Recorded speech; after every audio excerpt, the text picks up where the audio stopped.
밖에서 술 한잔 하고 나면 꼭 불러야 하는 분들이 있죠. 바로 대리운전 기사들입니다. 덕분에 시민들은 안심하고 술잔을 기울이지만 정작 이분들 근로 환경은 안심할 만한 상황이 아닙니다. 사회 안전망 사각지대에 놓인 대리운전 기사들의 고단한 노동을 오늘 자세히 알아보도록 하겠습니다. 두 번째 감시 리스트, 김대리의 외침입니다. 대리운전 국장님 자주 이용하세요? 예, 마산이나 진해 네. 가끔 나가면은 대리운전을 하는데요. 편안하고 또 안전하게 돌아올 수가 있어서 이 자리를 빌어서 대리운전 기사들한테 정말 감사드립니다. 강기태 총장님도 감사의 말씀 전해야 되지 않아요? 저는 차가 없습니다. 차가 없어가지고 평소에 술을 많이 먹기 때문에 보통 택시. 네, 택시를 이용합니다. 그 애용하는 번호가 하나쯤은 다들 있잖아요. 항상 그 번호에 걸게 되는데 부르면 잠시 후에 이제 대리운전 기사분이 직접 전화가 옵니다. 어디에 계세요? 뭐 차 번호 몇 번이에요? 뭐 이런 거 물어보고 하시는데 이게 뭐 어떤 방식으로 대리기사가 배정이 되는 거예요? 보통 이제 고객들이 대리운전 업체에 자신이 알고 있는 대리운전 업체 전화번호를 네. 알고 있는 전화번호에다 전화를 하면은 그게 이제 콜센터에 접수가 됩니다. 네. 바로 콜센터에 접수가 돼서 프로그램에 등록이 됩니다. 그 등록된 프로그램을 보고 이제 대리운전 기사들이 이제 콜을 하는데요. 이 가운데에 있는 대리운전 업체 그리고 대리기사 이 가운데에 있는 콜센터가 중개를 하는 역할을 하고요. 또 배차를 하는 그런 역할까지 이렇게 하고 있습니다. 이 중개 시스템인 콜센터로 연결되는 이런 구조가 있습니다. 그래서 이 콜센터가 바로 지금 요즘 진행을 하고 있는 그런 곳이다 이렇게 보시면 될 것 같습니다. 그러면 대리운전 업체가 여러 곳이 있을 거 아니에요? 그럼 업체마다 콜센터를 끼고 있는 거예요? 예, 그렇습니다. 대리운전 업체가 네. 등록된 업체가 한 300여 개, 또 등록되지 않은 업체가 쉽게 말하면 전화번호만 가지고 있는 네. 사업자이면서 또는 특수고용 노동자인데 이런 곳이 한 500개 이렇게 돼서 한 800개 정도로 추정이 됩니다. 그런데 그런 대리운전 업체들이 콜센터에 등록을 합니다. 그러면은 그 대리운전사에 전화를 하면은 바로 콜센터에서 배차를 하고 또 중개하는 그런 시스템입니다. 콜센터는 수수료를 받고 그렇습니다. 그런 식이겠네요. 근데 그 뭐 예전에는 뭐 대리운전 기사 하면 뭐 낮에는 무슨 일을 하고 저녁에 뭐 투잡, 쓰리잡 뛰나 보다 이렇게 생각하시는 분들이 많았을 수도 있는데 요즘에는 이게 전업으로 이 일이 직업이신 분들도 많다면서요? 네. 더 많다고 그러던데요? 이게 아무래도 일자리가 좀 찾기가 힘들고 경기가 안 좋다 보니까 더 늘어나는 추세인 것 같습니다. 뭐 가장 최근에 실태 조사를 한 경발련 조사에 의하면 76.5%가 전업 기사 분들이라는 그 통계가 있고요.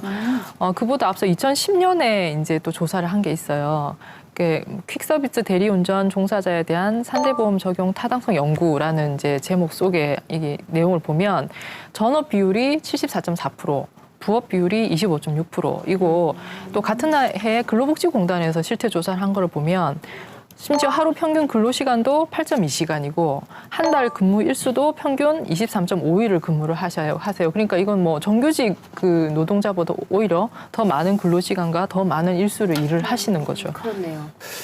우리 실직 많이 하고 또 자영업 하면서 폐업을 하시는 분들이 생계형으로 이제 뛰어드는 형국이고 네. 근데 아까 말씀하신 것처럼 경기가 많이 좋지 않다 보니까 대리 건수는 많이 줄어들고 하지만 대리 기사 수는 또 많아지는 형국이고요.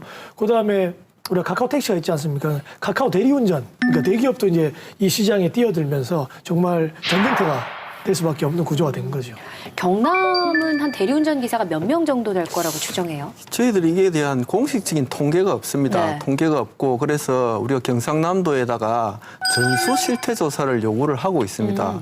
근데 대리운전 노동자들이 이제 추정하는 것은 경남에 약 한 3,700명에서 5,000명 정도로 추정을 하고 있습니다.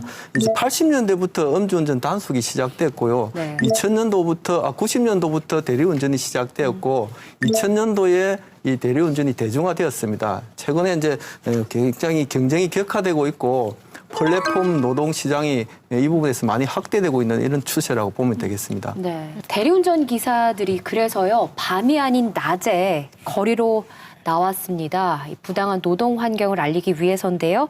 기사들의 요구 저희 감시자들이 들어봤습니다. 보험 심사가 나자마자 민주노총 서비스연맹 소속 대리운전 기사들의 기자회견 현장. 우리의 노동자성을 즉각 인정하라! 인정하라! 투쟁!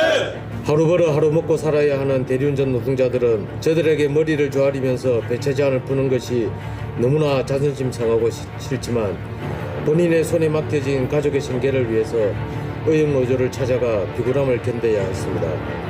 대리운전 기사를 노동법의 보호를 받는 노동자로 인정하라는 절박한 이면엔 어떤 문제들이 있을까? 그러면서 그 사용 내역을 알고 싶은데 왜 지금까지 떳떳하게 돈이 사용이 된다면 우리 노동자의 돈이니까 우리 대리기사의 돈인데 왜 보여주지 않느냐, 이걸 보여달라는 겁니다. 기사들이 부담하는 회차용 셔틀버스의 운행비 내역을 공개하라는 건데요. 요구가 받아들여지지 않자 경남 대리운전연합 13개 센터와 한국노총 소속 노조를 업무방해죄로 고소했습니다.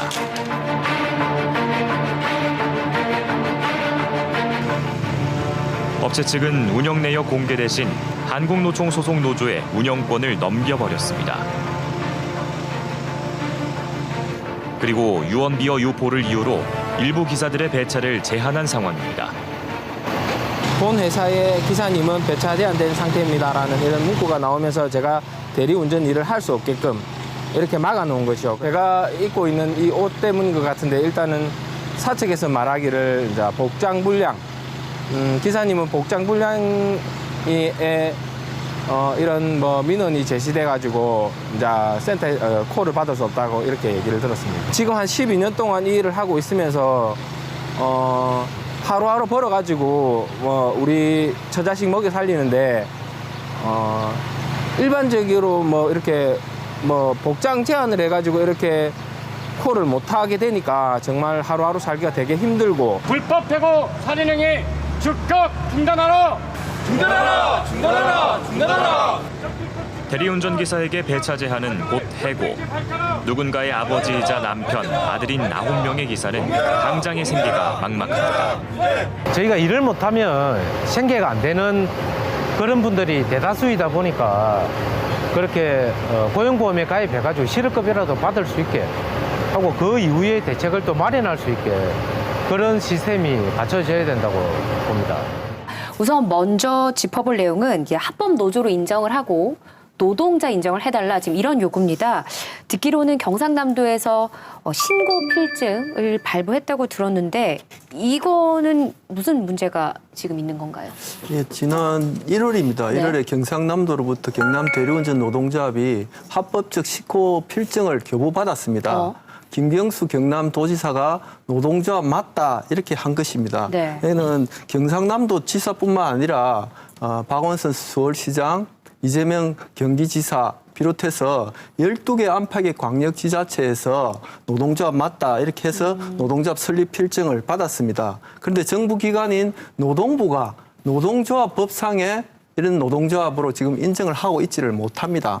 그래서 사업주들이 노동상권의 하나인 단체 교섭을 공개적으로 회피하고 거부하고 있는 이런 실정인데요. 사실상 이제 정부가 지방자치단체들은 노동조합 맞다 이렇게 하고 있는데 정부가 막아 나서고 있는 이런 실정입니다. 그래서 이게 서로 모순되고 있는 것이죠. 정부가 사실 해야 될 일이 무엇인가. 지금 시장의 패러다임이 바뀌고 있거든요. 네. 이게 이제 플랫폼 노동자라고 그러지 않습니까? 지금 뭐 외국 사람들이 가장 놀라는 게 맥도날드 배달해주는 게 가장 놀랍니다. 이 뭐 맥도날드는 원래 가서 사 먹는 건데 미국과 달리 우리는 조밀한 도시에 살면서 이제 배달도 해주고 하는 이런 건데 그러니까 그만큼 플랫폼 노동자가 빨리 발달하고 있거든요. 또 그게 상당히 고용에도 기여를 하고 있습니다. 어쨌거나 그걸 통해서 가게를 꾸려가는 사람들도 있습니다. 이 지금 벌써 정부가 우리 비정규직이라든가 장기 근로자, 특히 조직 근로자에 대해서는 굉장히 많은 뭐 심지어 소득 주도 임금 성장까지 이야기하면서 배려하고 있지 않습니까? 그렇다면 진짜 시장의 가장 저변에 있는 플랫폼 노동자를 위해서 적극적으로 모색해야 될 사람들이 이런 핑계 뭐 소속이 애매하다, 노동자냐 사업자냐 뭐 이렇게 해서 그 적극적인 법안을 찾아내지 못한다고 한다면 이건 정부의 업무 유기라고 생각합니다. 네. 이제 노조를 할 권리라는 건 우리 헌법에서 보장된 권리거든요. 네. 헌법에서는 구체적으로 뭐 고용이 돼 있어야 된다라든지 지금 일을 하는 사람이어야 된다든지 그런 제한이 전혀 없습니다. 그래서 사실은 나는 현재 실업 상태이고 언젠가는 일을 할 생각이 있는 사람들이라도 노조를 당연히 할 수 있어야 된다고 생각을 하거든요. 근데 하물며 지금 대리기사분들은 실제 일을 하고 있고 노동을 제공하고 있는 사람들이잖아요. 근데 이런 사람들이 노조를 인정받지 못한다는 거는 헌법 취지에 완전히 안 맞는다고 저는 생각을 하고, 이제 여기에 더 나아가지고 실제 이제 그 개별적 근로관계, 그러니까 예를 들면 뭐 고용 관계를 따지는 실제적인 문제에 있어서는 이제 사용자의 지시를 받아서 종속적인 관계에 있느냐를 또 굉장히 중요한 요소로 보는데, 거기에 반박하는 의견이 보면 뭐 이제 자율적으로 출퇴근을 한다라든지 아프면 일을 안 한다든지 이런 걸 가지고 또 배척을 합니다. 근데 하지만 최근에는 고용의 모습이 너무 다양화돼가지고 전형적인 근로관계만 가지고 이 법을 적용한다면 근로기준법을 적용할 수 있는 거는 정말 극소수의 정규직 근로자밖에 없어요. 근데 아까 최 교수님 말씀하신 것처럼 지금 산업은 너무 다양하게 변화하고 있거든요. 그래서 법을 현실에 맞춰서 적용을 하려고 한다면 그냥 실질적 종속성이 있느냐. 그러니까 지시를 받아서 일을 하는 게 내 마음대로 일을 하는 게 아니고 지시를 받아서 일을 하느냐. 그 관점에서 본다면 대리기사는 반드시 근로자로 인정이 되는 게 맞다라고 생각을 합니다. 근데 설명을 쭉 들어보니까 이런 궁금증이 생겨요. 그러면 대리기사를 고용한 사람들은 누군 거예요? 그러니까 예를 들어서 강 총장님이 나 오늘부터 좀 대리를 해볼까? 라고 하면 어디가 뭐 이력서 같은 거라도 낼 거 아니에요? 업체 등록하는 거죠. 내가 일하고 싶으면 그 업체가 나 일할게요 라고 얘기를 해야 되는 거죠. 그럼 그 업체가 사측이 되는 거 아닙니까? 이번에 산업안전보건법 전부 개정안 이렇게 보면은 네. 특수고용 노동자들을 보호하기 위해서 사업장과 사업 이렇게 예전에 규정이 되어 있었는데 네. 사업장의 범위를 없애버렸습니다. 그래서 사업 이게 어느 특수한 사업장에 들어가지 않아도 보호될 수 있는 것으로 바뀌었는데요. 뭐 예를 들면 셔틀버스를 이용하지 않아도 대리운전 콜센터에서는 셔틀버스비를 가져가지 않습니까? 이런 부분들도 있고요. 그래서 이런 개별 콜센터가 배차 제한도 하고 제명도 하고 막 이렇게 하거든요. 그래서 개별 콜센터 그리고 콜센터가 연합체인 경남 대리운전 연합 이런 부분들이 사실은 사용주 개념을 갖고 있다 이렇게 보고 있습니다. 그럼 콜센터가 갑인 아주 이 특이한 구조네요. 지금 뭐 배차 제한이나 각종 이제 불이익을 줄 수 있는 권한이 누구에게 있느냐라고 생각해 보면 오히려 답이 간단할 수가 있다고 생각합니다. 저는. 야, 콜센터 여직원이 갑이네. 저희가 근데 또 이 짚어봐야 될 게 뭐가 있냐면요. 우선 이 고용 구조라 그래야 될까? 이 구조 자체가 상당히 특이하기 때문에 일어나는 여러 가지 문제점이 있는 건데, 여러분 그 대리운전비 내면서 비싸다고 생각해 보셨을 겁니다. 근데 이 비용을 또 기사님이 다 가져가는 게 아니잖아요. 네. 네. 이 수도권 같은 경우에는 이 수수료라는 게 있는데 네. 수수료가 약 한 20% 정도 되고 있습니다. 20% 되는데 지방으로 내려올수록 비중이 늘어나고 있습니다. 수수료 비중이 늘어나고 있고 네. 경남 같은 경우에도 수수료를 차등 적용하고 있는데요. 되게 많은 콜이 많은데요. 많은 부분에 대해서는 3,000원 30%입니다. 이렇게 30% 수수료를 가져가고요. 네. 2만 원이 넘으면은 약 20% 수수료죠. 그럼 20%면은 4,000원 정도입니다. 수수료로 나가고요. 또 그리고 그 가운데는 약 한 25, 6% 수준으로 한 3,600원 정도 수수료가 공제되고 있습니다. 진주 같은 경우에는 이 수수료가 35%인 곳도 있습니다. 그래서 이런 부분에서 사실상은 뭐 착취가 이루어지고 있는 부분이다 이렇게 보고 있습니다. 진주 대리기사님도 힘드시겠네요. 과거에 이제 이 대리운전이 아주 초창기에는 실제 이제 직원들이 다 전화를 받아서 이렇게 연결을 해주고 했는데 지금은 거의 다 업무가 프로그램화돼 있어요. 어플을 이용하고 이제 전산 프로그램에 돼 있어가지고 초기 이제 자본은 얼마나 들었을지 모르겠습니다만 이거 몇 년 돌리고 나면 사실은 그 비용은 다 회수됐을 것 같은데 수수료를 여전히 그때 기준으로 많이 받고 있다는 이제 비판이 있는 거죠. 그래서 지금쯤은 수수료를 현실적으로 밖에 좀 낮춰도 되지 않느냐. 네. 특히나 부대 비용을 저렇게 따로 받는다면 당연히 그 부대 비용에 상응하게 수수료는 더 낮춰주든지 아니면 수수료 안에 그걸 다 포함해서 해결을 하든지 하는 게 맞지 않느냐라는 얘기가 나오고 있는 것이고 아까 화면에서도 나왔지만 그 버스비가 이제 하루에 3,500원을 낸다고 하시잖아요. 그리고 이게 한 달이면 10만 5천 원이고. 근데 실제 셔틀버스비를 내지만 셔틀버스가 안 오는 지역으로 콜을 받아서 가시는 경우가 많아요. 대표적으로 저희 같은 동업이에요. 네, 네. 그러다 보니까 기사님들이 안 오시려고 하시는 건데, 근데 그럼에도 불구하고 이 3,500원은 꼬박꼬박 내시는 거거든요. 그러니까 가외로, 그러니까 여기 정식으로 잡히지 않는 지출을 계속 하면서 또 대리를 받을 수밖에 없는. 그러다 보니까 실수입이 계속 줄어드는 그런 상황이 되다 보니 저렇게 이제 피켓을 드시는 거죠. 그래서 지금 뭐 대리운전 기사들이 경남에만 뭐 정확한 통계는 없습니다만 뭐 3,000명 이상이 될 것이다. 이분들이 매일 3,500원씩을 내고 있다. 이게 어마어마한 돈이지 않습니까? 그래서 지금 이 내역을 공개해라. 어떻게 쓰고 있는지 그걸 주장하고 있는데 전혀 응하지 않고 있다면서요.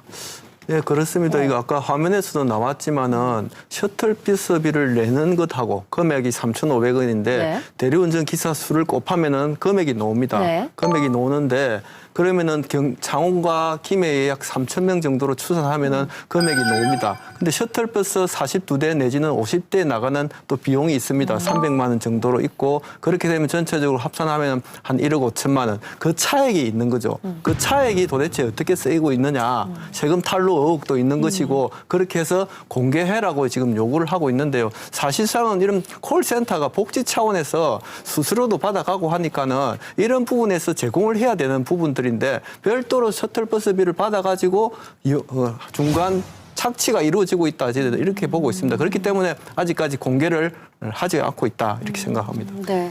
이게 이제 사연을 거슬러 올라가 보면 지난 1월에 이제 셔틀버스 운행이 잠시 중단이 됐었어요. 그러고 나서 이후에 재개를 하긴 했는데 이게 완전한 재개라기보다는 일부 구간이 빠지기도 하고 배차 간격이 늘어나기도 하고 해서 이게 이제 대리기사분들이 여기 대해서 문제 제기를 했죠. 당연히 불편하잖아요. 그 문제 제기를 하면서 운행 내역을 공개를 해라라고 하니까 지금 저기 화면에 나온 분처럼 아예 그런 요구를 하시는 분들에 대해서 배차를 안 해주는 그런 이제 불이익을 주고 있는 거죠. 사실은 이게 정식의 노조고 어떤 그 사용자와 근로자의 구조가 정확하게 나오는 상황이라면 이거는 너무 전형적인 부당 노동 행위로 볼 수 있는 거거든요. 노조 활동을 이유로 탄압을 하는 아주 대표적인 케이스입니다. 근데 이제 지금 우리가 계속 얘기했듯이 누가 사용자고 근로자인지 여부부터 지금 다툼이 되다 보니 이게 잘 드러나지 않아서 그렇지 전형적인 노조 탄압 행위라고 저는 보이고 특히나 지금 그 아까 화면에 나오신 분은 또 배차 제한의 이유를 그 회사에서 드는 거는 복장 불량이라고 얘기를 하잖아요. 조끼. 네.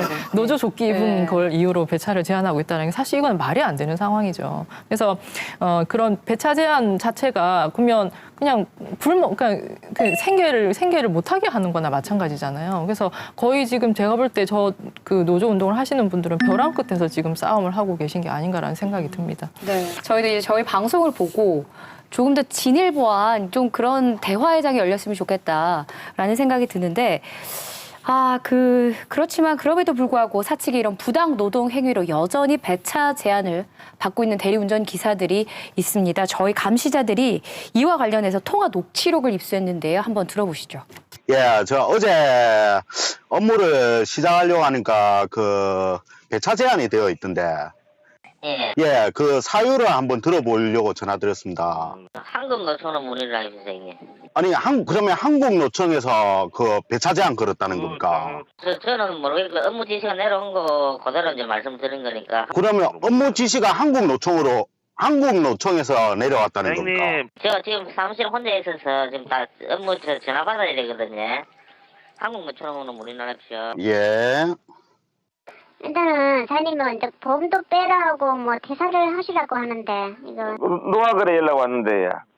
한국노총에서 연락이 온 거라서. 한국노총에서 왜 그게 연락이 오는 거? 저거가 왜 그? 모르겠고 일단은 저는 뭐 이제 전달하는 거고 사장님 어쨌든 배차 제한이 됐기 때문에 콜을 못 해. 그래서 제가 업무 정지를 잡아. 자 그러면 뭐 합쳐도 아예 안 되고 아무것도 안 되는 말이네. 얘. 일단은 뭐 퇴사를 하시라는데요. 이런 것 같아요. 그러니까 퇴사를 하라는 건 입사를 했다는 얘기 아니에요. 그러니까요. 네네. 퇴사라는 표현을 분명히 쓰고 계시네요. 퇴사하시랍니다라고 얘기를 하고 또 사실 처음에는 업체에 전화를 하신 것 같은데 이걸 또 한국노총에 물어보라는 식으로 또 이렇게 서로 책임 떠넘기기를 하는 걸로 보니 본인들 스스로도 내가 사용자인 것 같기도 하고 아닌 것 같기도 하고 또 한국노총이 여기에 개입된 것 같기도 하고 아닌 것 같기도 하고 애매한 자세를 취하고 계세요 보니까. 그리고 이 근로자들이 그러면 사실 대응하기가 좀 힘들잖아요. 서로 공을 떠넘기다 보니까 어디다 문의를 하라는 지부터 사실 애매한 상황이 되잖아요. 그래서 이런 상황을 만들어 놓고 책임 소재를 불분명하게 만드는 전형적인 좀 물타기식 대응이 아닌가라는 생각도 좀 듭니다. 그러니까 업체 콜센터 한국노총 대리 기사가 있는데 문의를 하라는데 어떻게 왜 그 노총에 문의를 하라는 건지 이거 어디서부터 뭐가 잘못된 네. 건지도 헷갈릴 정도로 짚지를 못하겠네요. 네. 그러니까 이제 경남 지역 대리운전 기사가 이제 공개해라 하니까 그 업체가 이제 연합이겠죠. 연합회가 이 한국노총 노조로 운영권을 넘겨버렸어요. 셔틀 운영권. 아, 그렇죠. 아, 네. 넘겨버렸습니다. 그러니까 경남 지역 대리운전 기사분들은 이런 거죠. 경남 대리운전 연합회가 갑질한다. 플러스 뒤에 보면 한국노총까지 이제 걸고 넘어지는 거거든요. 그러니까 아까 두 가지죠. 하나는 셔틀버스 운행비 내역 공개해라. 두 번째는 배차제는 왜 하느냐. 이 관련된 내용인데 저는 좀 의아한 게 이 대리기사가 이제 1,700명 하지 않습니까? 그러니까 추정은 이제 민주노총에서 하는 추정은 3,000명 정도라고 하는데 저는 한국노총은 노동자의 대변인이라고 저는 생각하고 있거든요. 근데 이 운영권을 받아가지고 내역서 공개나 이런 것들을 왜 하지 않는지, 그리고 배차 제한에 당하는 사람들은 민주노총의 소속 기사나 그 우호하는 기사, 이런 노조 집행을 우호하는 기사라고도 저는 들었거든요. 그러니까 왜 이렇게 되고 있는지 저는 진짜 왜 국장님한테 한번 도리어 여쭤보고 싶어요. 대리운전 노동자들의 이익을 대변하고 그들의 요구와 이해와 요구를 가지고 또 싸우기도 하고 이렇게 해야 되는데 노동자들의 이해와 요구를 대변하기보다는 오히려 사측의 요구를 받아들이는 이런 경향성이 있는 노동조합들이 가끔 있습니다. 그래서 그게 이제 그런 해악이 있는데 그런 부분들을 없애나가야 된다 생각이 들고 노동조합 활동의 가장 기본적인 것은 투명한 회계입니다. 투명성이 높아져야 된다고 보기 때문에 당연히 그런 걸 운영한다 그러면은 사실은 그런 것들을 공개적으로 알려내줘야 된다 이렇게 보고 있습니다. 그래서 사실 이런 부조리한 일들을 힘을 합쳐서 우리가 노동조합을 만들어서 좀 요구하고 대응하자 앞서 제일 먼저 지적했던 그 지점으로 돌아간 건데요. 근데 지금 이것도 안 되고 있는 거거든요. 그래서 정부와 정치권에서는 뭐 어떤 입장이 있습니까? 문재인 대통령께서 공약을 했던 부분이 있습니다. 네. 특수고용 노동자들의 노동 상권을 보장하겠다. 그리고 산재보험, 그리고 고용보험 이런 부분들의 가입을 의무화시키겠다. 이게 고용 공약 사항이고요. 또 한편으로는 ILO 핵심 협약을 비준하겠다 하는 부분들이 공약입니다. 근데 이게 지금 현재까지 안 지켜지고 있고요. 단결권 보장을 골자로 하고 있는 부분인데 이 ILO 핵심 협약 비준이 좀 빠르게 이루어져야 된다 생각이 들고요. 150개 나라에서 터지는 노동 기본권이 우리나라에서만 지금 터지지 않고 있다 합니다. 특히 특수고용 노동자와 관련해서 더욱 심하다 이렇게 보고 있습니다. 대리운전업 관련해가지고 국회에서도 꾸준히 이제 법안 발의는 있었거든요. 2013년에 문병호 의원이 시작해가지고 이제 20대 국회 들어와서는 원혜영 의원이 지금 발의를 했습니다. 근데 물론 우리가 계속 지적하지만 국회에 지금 돌아가지가 않고 있죠. 그래서 이게 통과되지는 않았어요. 그래서 그 내용을 보면 대리운전 사업자, 대리운전자의 이제 등록 자격이나 기준을 좀 엄격하게 하고 또 대리운전 보험 가입을 의무화하고 그다음에 대리운전자에 대해서 사전에 교육을 좀 시킬 수 있도록 교육을 의무화한다든지 이 업체가 대리운전 기사에게 부당 행위를 못하게 하도록 하는 그런 금지 조항도 들어있어서 사실 이 법이 통과되기만 하면 우리가 얘기하는 것에 어떤 기본적인 것들은 해결될 수 있을 것으로 보이는데 뭐 문제는 지금 통과가 안 되고 있다라는 것이죠. 네. 경남에 아까 건의두고 싶은 거는 빨리 좀 해결했으면 좋겠어요. 아까 내역서 공개하고 적어도 저는 아까 복장 관련해가지고 복장 위반이라고 해서 배차 제한했다 그러는데 그 부분 최소한의 생계권은 보장해줬으면 좋겠다. 그러니까 배차 제한까지는 좀 풀어달라. 그리고 일을 할 수 있게 좀 최소한 좀 해주고 난 다음에 합의점을 찾자라고까지 좀 요구를 좀 드리고 싶습니다. 네. 저는 좀 전향적으로 이야기하고 싶은데 우리가 4차 산업혁명이라고 그러지 않습니까? 근데 4차 산업혁명의 사실은 대리운전 이 부분이 플랫폼 노동자고 이게 바로 4차 산업혁명입니다. 그래서 우버란 미국의 우버가 왜 가치가 높냐 하면 우버가 생산하는 빅데이터 때문입니다. 대리기사라고 하는 이 플랫폼 노동자의 시장을 오히려 굉장히 전향적으로 빅데이터의 어떤 전초, 우리 교통량을 분석하고 수요를 분석하고 그리고 운행 기록 이럴 때 남겨서 우버 같은 그런 자율주행 차량에 나중에 하나의 자산으로 쓰게 되고 한다면 이 자체가 수익을 창출하게 되고 대리기사에게도 그 수익이 돌아갈 수 있는 그 플랫폼을 플랫폼 형태로 발전시켜서 새로운 산업의 기반이 되도록 만들어보자. 뭐 이런 좀 대담한 구상이 정부에서 나왔으면 좋겠습니다. 네. 그 많은 기사분들이 전업으로 대리운전을 하는데도요. 본업이 뭐냐는 질문을 많이 받는다고 합니다. 근데 정작 본인은 낮에도 다른 일을 한다고 둘러 대답하는 경우가 많다고 합니다.